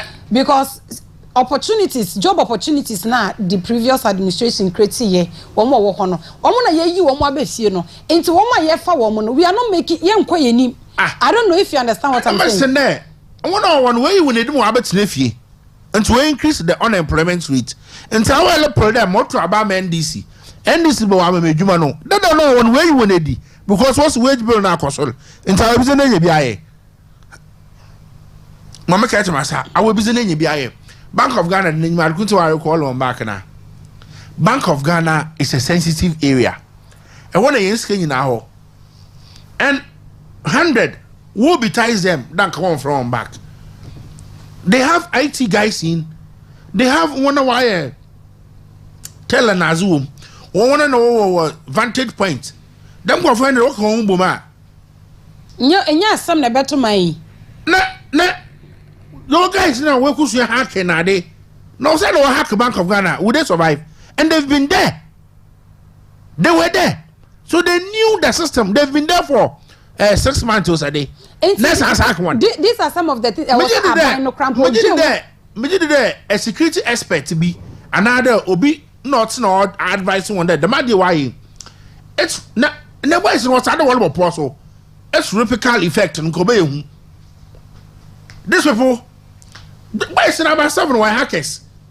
Was school there hacking into a system because Bank of Ghana wants to wire one admin or hack into Bank of Ghana one system. So we employ hackers in Yakawa want to counter hackers and want hack into Bank of Ghana system. And you say you are sacking them. What are you trying to do to Ghana? So I am for 9 days a day. We are caught.